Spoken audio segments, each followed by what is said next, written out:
Hello everyone, good morning students, welcome again. स्वागत है आपका अपने साइंस के चैनल पे। Subscribe your science channel to receive the notification. तो फर्स्ट टर्म एग्जामिनेशन जो कल से आपके स्टार्ट हो रहे हैं 20 से, सो ऑल द बेस्ट आप सबको। ठीक है, आप लोग अच्छे से एग्ज़ाम दीजिए सारे सब्जेक्ट के। साइंस का तो आपका शायद 27 को है। तो आज की क्लास में हम क्या सेकेंड चैप्टर का रिवीजन करेंगे। फर्स्ट चैप्टर में जो पार्ट बचा हुआ था उसके साथ साथ सेकेंड चैप्टर का रिवीजन करेंगे हम। जिन भी स्टूडेंट ने अभी तक पुराने वीडियोस को नहीं देखा है वो देख लेंगे। आपका फर्स्ट टर्म एग्जामिनेशन का सिलेबस क्या है, chapter number first, second and third, ये है आपका फर्स्ट टर्म एग्जामिनेशन का सिलेबस, जिससे आपको अच्छे से पढ़ लेना है।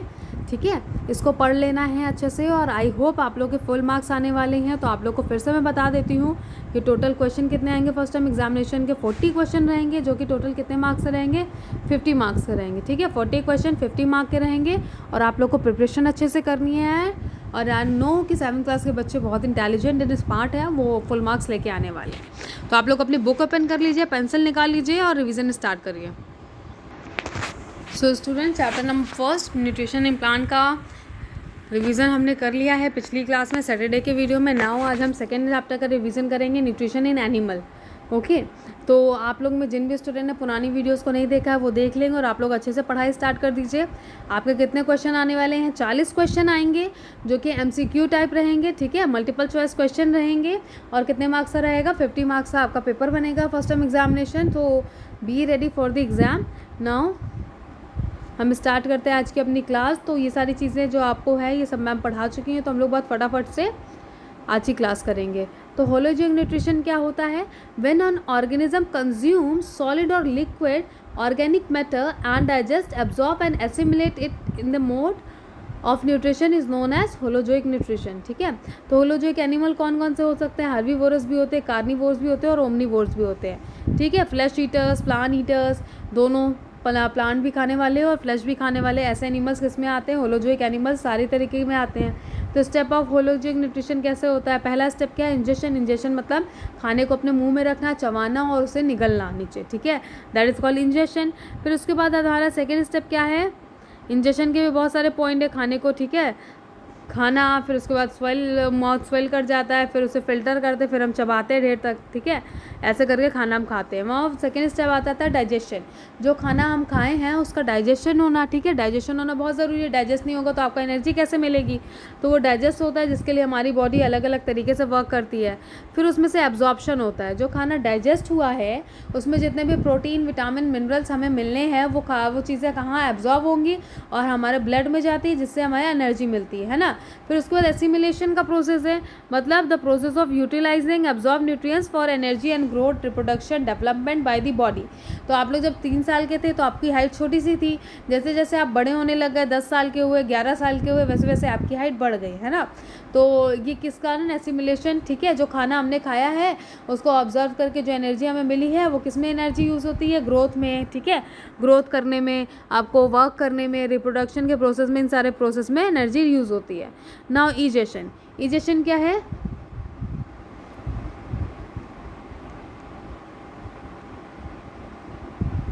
the residual food material that is left after digestion is eliminated from the body in the form of feces.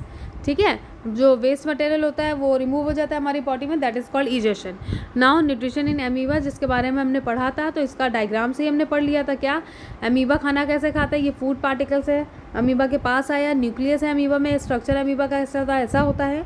Amoeba क्या है, एक तरीके का माइक्रो ऑर्गेनिज्म है। फिर ये स्यूडोपोडिया बनाता है, कप शेप एक स्ट्रक्चर बनाता है और अपना खाना अपनी बॉडी के अंदर ले लेता है। फिर धीरे धीरे ये कप से के स्ट्रक्चर को क्या करता है, क्लोज कर लेता है और खाना जो होता है अमीबा की बॉडी में अंदर जा करके धीरे धीरे एब्जॉर्व हो जाता है। और अमीबा क्या करता है, उसको डाइजेस्ट करता है खाने को। फिर जो वेस्ट मटेरियल होता है, यहाँ पे देखिए वेस्ट मटेरियल है, उसी तरह कप शेप बना के अमीबा बाहर उसको अपनी बॉडी से रिमूव कर देता है। तो ये सिंपल सा है। इसमें यूज़ किसका करता है, वो सीडोपोडिया। तो आपको याद क्या करना है, सीडोपोडिया के कारण वो क्या करता है, अपना खाना खा सकता है ईजिली ना। उसके बाद हम नेक्स्ट में जाएंगे। नेक्स्ट पार्ट क्या है हमारा, न्यूट्रिशन इन ह्यूमन बींग्स। तो हमारे बॉडी में कैसे कैसे डाइजेशन होता है ये सब मैम ने आपको पढ़ाया हुआ है, फिर से रिवाइज कर लेते हैं। तो हमारा मेन पार्ट क्या है डाइजेस्टिव सिस्टम का, mouth, buccal cavity, stomach, oesophagus, small intestine, large intestine, rectum, anus. ठीक है, ये सारे क्या है, हमारे डाइजेस्टिव सिस्टम के पार्ट हैं जो हमें हेल्प करते हैं हमारा खाना पचाने में मदद करते हैं, है ना। तो आप लोग जो खाना खाते हैं, आप लोग चॉकलेट खाते हैं, बिस्किट खाना पसंद होता है, कुछ लोग को खाना खाना पसंद होता है, रोटी सब्जी एंड ऑल द थिंग्स। तो आप लोग का जो खाना है वो क्या होगा, अलग अलग तरीके से डाइजेस्ट होता है। आपने अगर चॉकलेट खाई है उसके लिए आपकी बॉडी अलग तरीके से वर्क करेगी, है ना। जो खाना आप खाते हैं, आप लोग सिर्फ फिजिकल वर्क नहीं करते, आप लोग के खाना खाने के बाद आपकी बॉडी जो है वो अंदर से भी तो मेहनत कर रही है उस खाने को डाइजेस्ट करने के लिए। इसलिए हम लोग थक करके रात में सो जाते हैं। हमें दोपहर में खाना खाने के बाद क्या होता है, थोड़ी सी नींद सी आने लगती है। क्यों आती है? क्योंकि जब हम खाना खाते हैं हमारी बॉडी वर्क करना शुरू कर देती है और हम थकने लग जाते हैं। वो डाइजेस्ट हो जाता है, जब एनर्जी मिल जाती है तो हमें वापस से एनर्जी गेन हो जाती है, इसलिए हमें खाना खाने के बाद नींद आती है, ठीक है। तो माउथ में क्या होता है, माउथ में टीथ प्रेजेंट होते हैं। टीथ का काम करते हैं, टीथ खाने को छोटे छोटे पीसेस में तोड़ने का काम करते हैं, ठीक है। ये आपका माउथ है ना। इसमें कौन कौन से टीथ है? मोलर, पीछे वाले टीथ को क्या कहते हैं? मोलर, जो कि 3 होते हैं। प्री मोलर जो 2 होते हैं। कैनाइन 1 होता है। इंसीजर आगे वाले, ठीक है, जिससे हम एप्पल खाते हैं वो आगे वाले टीथ है जिसको हम बोलते हैं इंसीजर। नाउ हमारे माउथ में क्या प्रेजेंट होता है? सलाइवरी ग्लैंड प्रेजेंट होता है, जिससे क्या क्रिएट होता है? सलाइवा। तो आप सबको पता है, ये इंपॉर्टेंट इंटरेस्टिंग फैक्ट, कि एक दिन में ह्यूमन में कितना सलाइवा सिक्रीट होता है? 1 लीटर से 1.5 लीटर तक सलाइवा जो है एक दिन में हमारे बॉडी में प्रोड्यूस होता है, ठीक है। 1.0 to 1.5 litre of saliva is produce by normal human in a day. तो ठीक है, और आपके टोटल दांत कितने होते हैं? एक अडल्ट ह्यूमन के दांत कितने होते हैं? 32। तो ये सारी चीज़ें आपको याद रखनी है। एक अडल्ट ह्यूमन के दांत कितने होते हैं, इंटरेस्टिंग फैक्ट जो है यहाँ पे, ठीक है। अगर हमारे दांत खराब होते हैं तो सबसे पहले क्या होता है, हमारे मुंह से गंदी सी बदबू आने लगती है, बैड ब्रेथ, ठीक है, जिसे कहते हैं, तब हमें डॉक्टर को दिखाना चाहिए ना। उसके बाद टंग की बात करें तो हमारे टंग में कितने टेस्ट बड होते हैं? 10,000 टेस्ट बड होते हैं हमारे टंग में, ठीक है। 10,000 टेस्ट बड, जिससे हमें टेस्ट मिलता है। जो खाना हम खाते हैं हमें कैसे पता चलता है इस खाने में सॉल्ट है, ये मीठा है, ये नमकीन है, ये तीखा है, ये कड़वा है, ये चटपटा है, ये खट्टा है ना। ये चॉकलेट खा रहे हैं हम, कैसे? अगर हमारी आंख बंद करके हमें खाना खिलाया जाए तो हम पहचान जाते हैं ना वो क्या चीज़ है, वो नमक वाली चीज़ है, वो चीनी वाली चीज़ है। तो ये क्यों होता है? क्योंकि हमारे जो टंग है उसमें टेस्ट बड प्रेजेंट होते हैं जो हमें टेस्ट करवाते हैं, ठीक है, टेस्ट फील करवाते हैं। तो वो कितने होते हैं यहाँ पे दिया है, people are born with 10,000 test bud, ठीक है। फिर उसके बाद हम आएंगे ईसोफेगस। ईसोफेगस को और क्या कहा जाता है? ईसोफेगस का दूसरा नाम है फूड पाइप। ईसोफेगस का दूसरा प्रनाम क्या है? फूड पाइप है, ठीक है। इससे क्या होता है, हम जो माउथ में खाना खाते हैं, इस फूड पाइप से वो खाना क्या हमारे स्टमक वाले पार्ट में चला जाता है। तो इसका काम ये है कि माउथ को और स्टमक को कनेक्ट करता है और खाने को हमारे मुँह से पेट में भेज देता है, ठीक है। फिर उसके बाद हमारा पार्ट आता है स्टमक। तो स्टमक में 3 तरह के जूस सीक्रेट होते हैं जो हमारा खाना डाइजेस्ट करने में मदद करते हैं। तो कौन कौन से जूसेस होते हैं? वो HCl, hydrochloric acid, mucus, pepsin, ये सारी चीज़ें होती हैं तीनों, जो हमारे स्टमक के अंदर सिक्रीट होती हैं। स्टमक वाल से हमारा खाना डाइजेस्ट करने में मदद करती है, ठीक है। ये सारी चीज़ें हैं। फिर उसके बाद खाना कहाँ जाता है? स्मॉल इंटेस्टाइन में जाता है। स्मॉल इंटेस्टाइन क्या होती है? Alimentary canal. ये सबसे बड़ी यहाँ पे दिया हुआ है, it is about 6 centimetre long and can be up to 3.5 times of total body length, ठीक है। तो सबसे लॉन्गेस्ट है ये हमारे बॉडी पार्ट में, स्मॉल इंटेस्टाइन। फिर उसके बाद यहाँ पे आपने क्या पढ़ा? ये प्रोसेस पढ़ा। तो एक यहाँ पे चार्ट वाला डायग्राम है जिसमें सब कुछ समझ में आता है। ये है हमारा, हमने मान लीजिए आज के खाने में क्या खाया? बर्गर को खाया। बर्गर हमने अपने माउथ में डाला, तो माउथ में कौन कौन काम कर रहा है? टीथ। बर्गर को छोटे छोटे टुकड़ों में तोड़ने का काम कर रहे हैं ना, कचर के हम उसको छोटे छोटे टुकड़ों में तोड़ रहा है। फिर टंग क्या काम करती है? उस खाने को मिक्स करती है सलाइवा के साथ, ठीक है। सलाइवा प्रोड्यूस होता है, ठीक है, वो खाने को मिक्स करता है। फिर ईसोफेगस का क्या काम है? ईसोफेगस किसे कहते हैं? फूड पाइप को। वो क्या करता है? हमारे माउथ को स्टमक को कनेक्ट करता है। तो हमारा खाना जो माउथ से स्टमक में चला जाता है, किसके कारण जाता है? ईसोफेगस से जाता है। नाउ स्टमक में क्या होता है? HCl क्या काम करता है? जर्म को किल करता है। म्यूकस क्या करता है? Protect inner lining of stomach. Pepsin क्या करता है? डाइजेस्ट प्रोटीन को डाइजेस्ट करता है ना। तो यहाँ पे अलग अलग काम है। HCl क्या करता है? जर्म को किल करता है। तो आपको पता होना चाहिए HCl का क्या फंक्शन है ना। उसके बाद खाना कहाँ जाता है? ये एरो देख रहे हैं ना आप लोग, एरो नीचे साइड आ रहा है, तो मतलब बता रहा है हमारा खाना कहाँ कहाँ जा रहा है। खाना स्मॉल इंटेस्टाइन में आता है। स्मॉल इंटेस्टाइन में क्या प्रोसीजर होता है? इंटेस्टाइनल जूस सिक्रीट होता है जो हमारे खाने को फिर से डाइजेस्ट करता है। फिर उसके बाद लार्ज इंटेस्टाइन में जाता है। फिर उसके बाद जो वेस्ट मटेरियल होता है वो बॉडी से आउट हो जाता है, फीसेस, ठीक है। तो ये हमारा फ्लो चार्ट है। यहाँ पे लिखा हुआ है flow chart of nutrition in human being. तो हमारा खाना कैसे कैसे डाइजेस्ट होता है, कैसे कैसे हमें उसे न्यूट्रिशन मिलते हैं, एनर्जी मिलती है ना, हमारे खाने से, जो खाना हमें खाया उससे कैसे एनर्जी मिलेगी, न्यूट्रिशन मिलेगा, ये सारी चीज़ें हमें यहाँ से पता चलती है। तो आप सबको पता चल गया कि आपकी बॉडी भी कंटिन्यूसली मेहनत कर रही है, हार्डवर्क कर रही है, जिससे आपका जो खाना है वो आसानी से पच जाए और आप लोग को एनर्जी मिल जाए। उसके बाद हम आते हैं डाइजेशन इन रूमिनेंट्स। तो रूमिनेंट्स में क्या होता है, 4 चैम्बर स्टमक होता है, 4 चैम्बर के बने होते हैं, ठीक है। तो इसमें क्या क्या होता है, पहला है रूमेन, ठीक है। तो हमारा खाना जो है वो इसोफेगस के थ्रू जाता है। इसका रूमिनेंट्स मतलब गाय, भैंस, बकरी, ठीक है, कैसा खाना खाते हैं।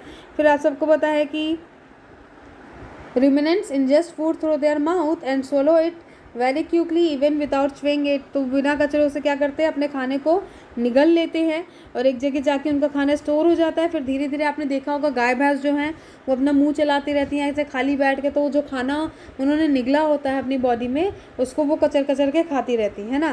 तो ऐसा प्रोसेस किस में होते हैं, एनिमल्स में होते हैं। नाउ सेकेंड पॉइंट क्या है, then the food goes to the reticulum, here the food is digested and converted into a pulpy mass called curd, ठीक है। जो खाना खाया है गाय ने, भैंस ने, बकरी ने, तो वो खाना क्या होता है, स्टमक में जाता है। Here the food is digested and converted into pulpy mass with call curd. तो जो खाना छोटे छोटे टुकड़ों में कूट के एक मास की तरह, पल्पी की तरह मतलब डेवलप होता है, एक पेस्ट की तरह, उसे हम क्या कहते हैं, कर्ड कहते हैं। तो कर्ड क्या होता है, वापस से जब गाय भैंस अकेले बैठी होती हैं तो curd return back to the mouth, उनके खाना जो होता है उसके माउथ में वापस आता है। The animal then chew the curd very patiently for a long time. This process is called rumination. इस प्रोसेस को रूमिनेशन कहते हैं, जिसमें गाय भैंस जो होती है अपना मुंह चलाती रहती हैं, जो पेट में उनके खाना क्या है वो क्या होता है, डाइजेस्ट होता रहता है। फिर उसके बाद आता है हमारा 4 चैम्बर, जो उनका स्टमक है उसमें कौन कौन से पार्ट होते हैं उसमें, ठीक है, यहाँ पे दिया हुआ है, रुमेन, एबोसम, रेटिकुलम और ओमेसम, ठीक है। फिर थर्ड हमारा आता है omasum. The chewing curd goes to the third chamber called omasum. This is the smallest chamber, here water is observe from the curd. जो हमने कर्ड है उनका जो खाने वाला पार्ट है उसमें से क्या होता है, वाटर एब्जॉर्ब हो जाता है। नाउ पॉइंट नंबर 4 है, the food is then push to the 4 chamber abomasum. 4 chamber क्या है, एबोसम नाम है उसका, जिसे हम ट्रू स्टमक कहते हैं, ठीक है। एबोसम क्या कहलाता है, ट्रू स्टमक कहलाता है। In this chamber digested enzyme are secreted and further digested, ठीक है। तो ये सारे प्रोसेस जो हमारी बॉडी में होते हैं, जो एनिमल्स की बॉडी में होते हैं, जिससे वो लोग खाना खाते हैं और हमारा खाना भी डाइजेस्ट होता है। तो आप लोग को याद क्या रखना है, इसमें याद करने वाली चीज़ें क्या हैं, पहले पेन सेलेक्ट कर लेते हैं। इसमें याद रखने वाली चीज़ ये है कि ये जो 4 पार्ट हैं, रूमेन, रेटिकुलम, ओमेसम और एबोमेसम, क्या हैं, 4 हमारे स्टमक के चैम्बर हैं जो खाना डाइजेस्ट करने में मदद करते हैं। हमारे जानवर, कुछ लोग घर में अपने गाय भैंस पालते हैं, बकरियाँ रखते हैं, तो उनके स्टमक में ऐसे ऐसे जाके खाना जो होता है डाइजेस्ट होता है। वो लोग जब खाना खाते हैं, घास, चारा ये सब खाते हैं, तो वो देर तक अपना माउथ चलाते रहते हैं। वो खाना क्या होता है, उनकी बॉडी में स्टोर हो जाता है। फिर जब वो लोग खाली बैठते हैं दिन में, जब उनको भूख लगती है, तो वो खाना क्या होता है, जब उन लोगों को भूख लगती है वापस माउथ में आता है, उनकी बॉडी में स्टोरेज हो जाता है। उनकी बॉडी में एक बॉक्स टाइप स्ट्रक्चर है जहाँ जाके स्टोर होता है।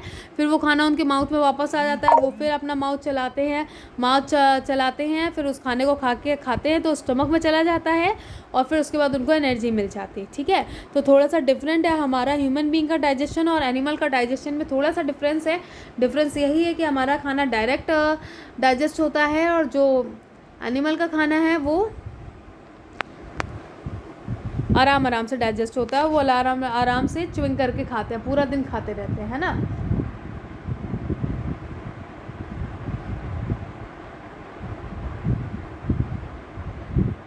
नाउ स्टूडेंट, इसके बाद हम आगे का पार्ट देख लेंगे आप लोग।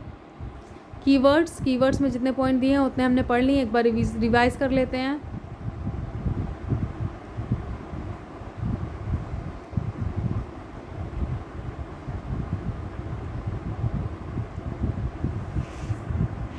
पहला पॉइंट है holozoic nutrition, a mode of nutrition involving ingestion, digestion, absorption, assimilation and egestion, ठीक है।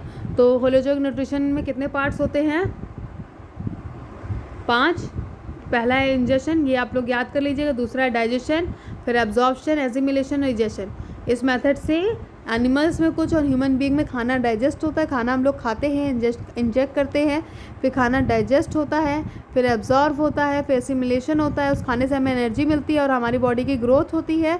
फिर उसके बाद इजेशन, जो वेस्ट मटेरियल होता है, जो खाना हमने खाया उसमें जितना भी वेस्ट मटेरियल वाला पार्ट है वो क्या होता है, बॉडी से बाहर चला जाता है। देन सेकेंड है सीडोपोडिया। तो सीडोपोडिया कहाँ होते हैं, अमीबा में प्रेजेंट होते हैं। क्या करते हैं वो, अमीबा को खाना खाने में मदद करते हैं। ठीक है, इसको हम दूसरे नाम से भी जानते हैं, फॉल्स फीड। सीडोपोडिया को दूसरे नाम से कैसे जाना जाता है, फॉल्स फीड के नाम से जाना जाता है। नाउ थर्ड है हमारा बाइल। बाइल क्या होता है, हमारे लीवर से सिक्रीट होता है, अ सिक्रीशन फ्रॉम द लीवर। ठीक है, लीवर से सिक्रीट होता है, ये हमारा खाना डाइजेस्ट करने में मदद करता है, बाइल जूस। ठीक है, लीवर में गॉल ब्लैडर होता है, गॉल ब्लैडर में ये स्टोर होता है। जैसे हम खाना खाते हैं, एट द टाइम जब हमारे पेट में फूड जाता है, खाना पहुंच जाता है, तो ये हमारा लीवर क्या करता है, इसको अलार्म मिल जाता है, इसके पास मैसेज पहुंच जाता है कि खाना पेट में आ गया है, अब बाइल जूस सिक्रीट कर दो जिससे खाना डाइजेस्ट हो जाए। ठीक है, तो तुरंत बाइल जूस सिक्रीट हो जाता है और हमारा खाना और अच्छे से डाइजेस्ट हो जाता है, उसमें जितना भी प्रोटीन है वो सब हमारी बॉडी को मिल जाता है। नो नेक्स्ट है विलाई। विलाई कहाँ प्रेजेंट होते हैं, स्मॉल इंटेस्टाइन में प्रेजेंट होते हैं। ये कैसे होता है विलाई का स्ट्रक्चर, ऐसे ऐसे पतली पतली सी फिंगर टाइप स्ट्रक्चर होते हैं। ठीक है, ये क्या काम करते हैं, जो हमारा खाना है इसके अंदर से होके ऐसे ऐसे ऐसे ऐसे गुजरता है। दूसरे पेन से बताती हूँ। हाँ, ये जो हमारा खाना है ये ऐसे ऐसे होके जब इसके अंदर से गुजरता है तो उस खाने में जितने भी प्रोटीन, न्यूट्रिशन, मिनरल्स, विटामिन होते हैं वो वापस से डाइजेस्ट हो जाते हैं। कहाँ पे, इंटेस्टाइन में जा कर के वापस से डाइजेस्ट होते हैं, जिससे जितना भी प्रोटीन, मिनरल्स वगैरह हमारे खाने में प्रेजेंट है वो अच्छे से हमारे स्टमक में, हमारी बॉडी में डाइजेस्ट हो सके। फिर लास्ट का पॉइंट है वो क्या है, कट। कट कहाँ पे होता है, सबसे बड़ी बात ये है कि कट हमें समझ में आना चाहिए। जो गाय भैंस होती हैं, बकरियां होती हैं, जो चारा भूसा घास खाती हैं, वो उनके पेट में जाके क्या कट का फॉर्मेशन कर लेता है, जो पेस्ट होता है उसको हम कट बोलते हैं। ठीक है, तो ये आप लोग याद कर लीजिएगा, जो गाय खाना खाती है, चारा वारा खाती है, वो पेस्ट जब कन्वर्ट होता है पेस्ट फॉर्म में तो उसे हम कट बोलते हैं। ठीक है, partially digested food in ruminant stomach, उसको हम कट बोलते हैं। नाउ राउंड अप के क्या पॉइंट है यहाँ पे, ये देख लेते हैं।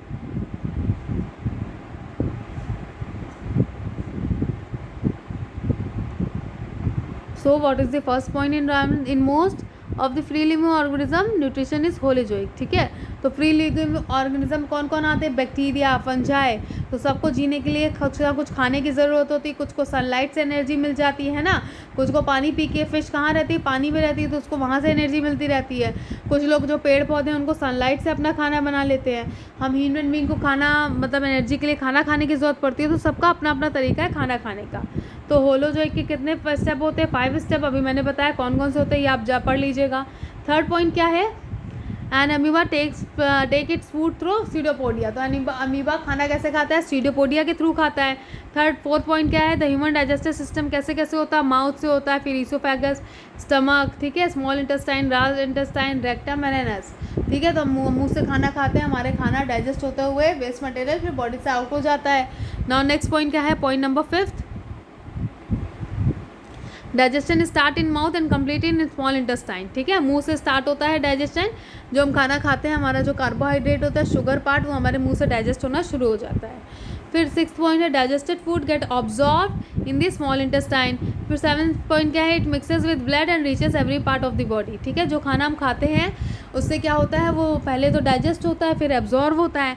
एब्जॉर्व जो होता है उसमें से जो एनर्जी होती है, प्रोटीन, विटामिन, मिनरल, वो हमारी बॉडी में क्या होता है, वापस से रीअब्जॉर्ब्ड होता है और हमारा एनर्जी देता है, हमारी ब्लड के साथ मिक्स हो जाता है, तभी तो हमारा ब्लड जो होता है वो हमेशा नया बनता रहता है, फ्रेश रहता है। ठीक है, हमारा अच्छा खाना खाने से हमारी बॉडी स्ट्रांग रहती है, इम्यूनिटी वगैरह बनी रहती है, और इम्यूनिटी हमारे ब्लड के अंदर होती है। ठीक है, तो वहाँ से वो सारी चीज़ें साइकिल जो है वो ज्वाइंट है। फिर 8 पॉइंट क्या है, in assimilation the absorb food utilise inside the cell. ठीक है, फिर उसके बाद 9 पॉइंट क्या है, the undigested food is remove from the body. तो जो अनडाइजेस्टेड पार्ट है जिससे हमें कोई एनर्जी नहीं मिलनी है, एक तरह से हमारे लिए वेस्ट कहलाता है वो, तो वेस्ट प्रोडक्ट हमारी बॉडी से रिमूव हो जाता है।